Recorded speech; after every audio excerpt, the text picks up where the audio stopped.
Hello friends, आपका स्वागत है हमारे यूट्यूब चैनल गॉडसन इन्फो पर। आज से जो सीरीज़ चालू होने वाली है वह है हिस्ट्री का। ठीक है, सबसे पहले हम प्राचीन इतिहास के टॉपिक को कवर करेंगे।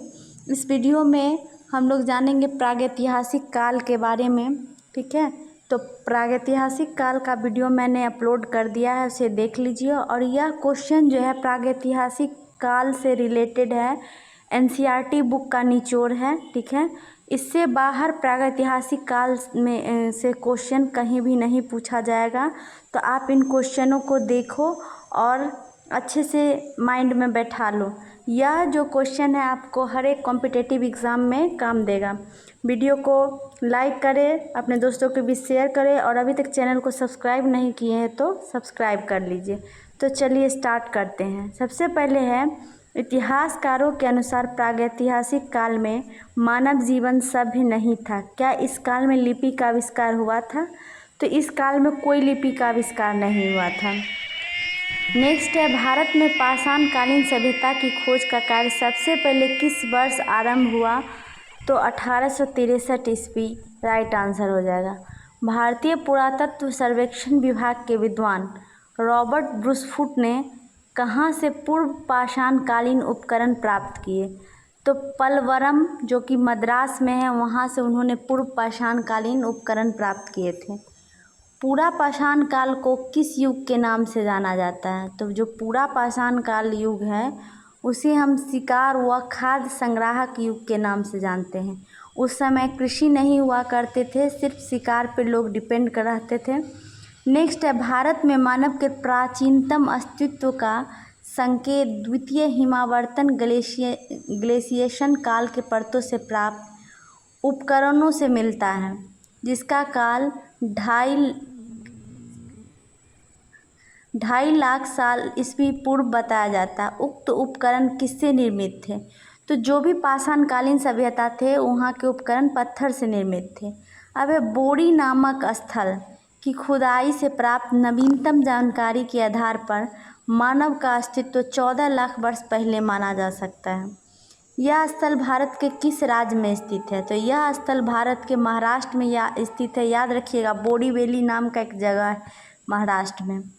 नेक्स्ट है, पूरा पाषाण युग को मानव द्वारा प्रयुक्त होने वाले हथियारों के स्वरूप और जलवायु में होने वाले परिवर्तनों के आधार पर कितने वर्गों में बांटा जा सकता है?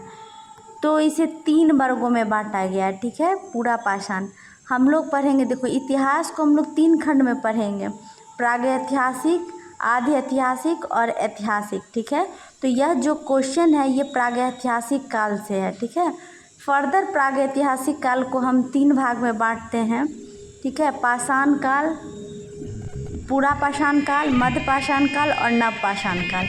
अब पूरा पाषाण काल को हम जलवायु के अनुसार 3 भागों में बांटे हैं, निम्न पूरा पाषाण युग, मध्य पूरा पाषाण युग और उच्च पूरा पाषाण युग।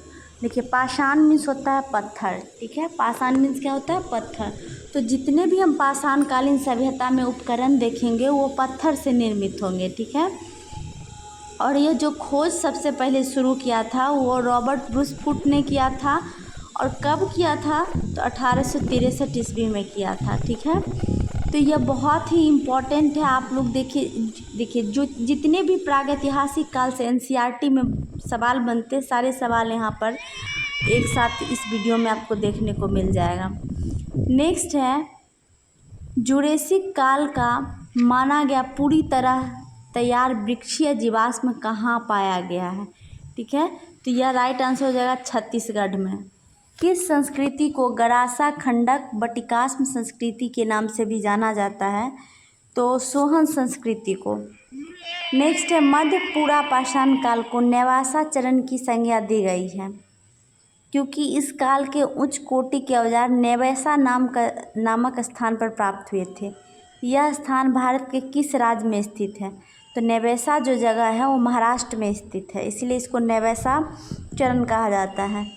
नेवैसा के निकट ही किस स्थान पर मध्य पूरा पाषाणिक उद्योग एवं निवास के साक्ष्य मिलते हैं? तो वो है चिरकी। ठीक है, देखिए मैंने बताया है कि प्रागैतिहासिक काल को हम 3 खंडों में बांटे हैं, पूरा पाषाण, मध्य पाषाण और नव पाषाण।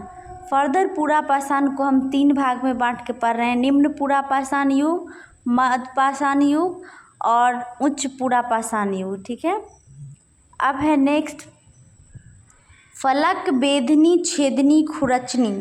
ये सब उपकरण के नाम हैं।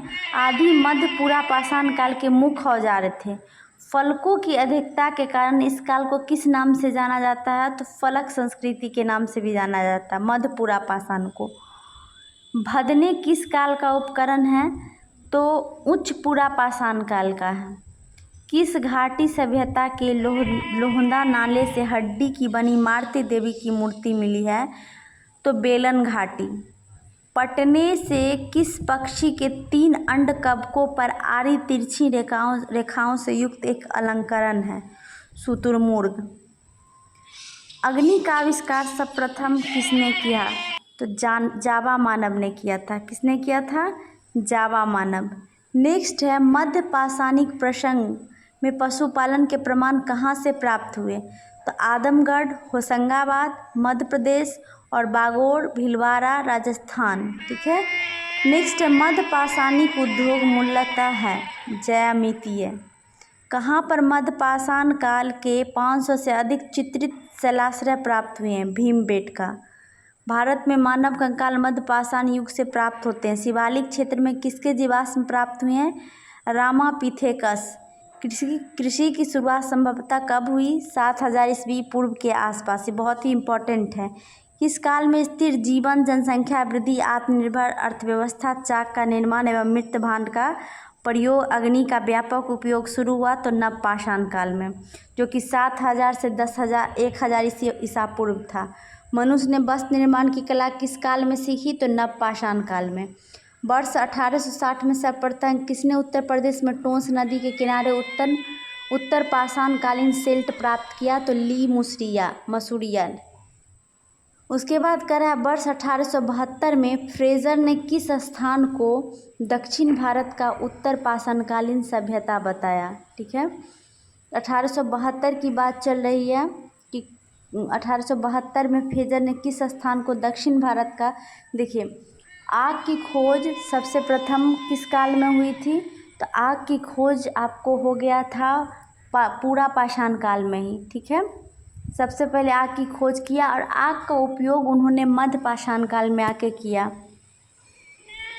अब देखिए नेक्स्ट है आपको भारत में पशुपालन एवं कृषि के प्राचीनतम साक्ष्य मेहरगढ़ से प्राप्त हुए हैं। ठीक है, धान्यों की खेती के प्रथम किस काल में प्रारंभ हुई? तो नव प्रस्तर काल। मानव द्वारा सर्वप्रथम प्रयुक्त अनाज कौन सा था? तो जौ। व्यक्ति भोजन इकट्ठा करने वाली अवस्था से भोजन उत्पादन वाली अवस्था में किस युग में पहुंचा? पहले वो खाद्य संग्राहक थे, भोजन इकट्ठा करते थे, उसके बाद उत्पादन करने लगे नव पाषाण युग में। नव पाषाण काल के लोगों द्वारा पाला गया प्रथम पशु कौन था? तो कुत्ता। बेलन घाटी जो कि उत्तर प्रदेश में है स्थित कोल्डिभा से वन्य और कृषिजन्य चावल का प्रमाण मिला है, जो चावल का सबसे पुराना साक्ष्य। यहाँ से प्राप्त धान की किस्म जो है कौन सी किस्म थी? ठीक है, तो ओरिजीवा थी। अब है ताम्र पाषाण काल में महाराष्ट्र के लोग मृतकों के घर के फर्श के नीचे किस तरह रखकर दफनाते थे? तो उत्तर से दक्षिण की ओर। भारत में ताम्र पाषाण अवस्था के मुख्य क्षेत्र दक्षिणी पूर्वी राजस्थान, आहार एवं गिलुंद, पश्चिमी मध्य प्रदेश, मालवा, कायथा एवं एरन, पश्चिमी महाराष्ट्र एवं दक्षिण पूर्वी भारत। इनमें से किस स्थल में मृद भांड ताम्र पाषाणिक मित्र भांडों में सर्वोत्कृष्ट माने जाते हैं? तो मालवा। नेक्स्ट है जोराबे संस्कृति ग्रामीण थी, इससे संबंधित सबसे बड़ा स्थल दैमाबाद को माना जाता है। दैमाबाद से बड़ी मात्रा में किस प्रकार की वस्तुएं मिली हैं? तो कांसे की वस्तुएं। ये सारे क्वेश्चन प्रागैतिहासिक काल से थे। वीडियो को लाइक, शेयर एंड सब्सक्राइब कर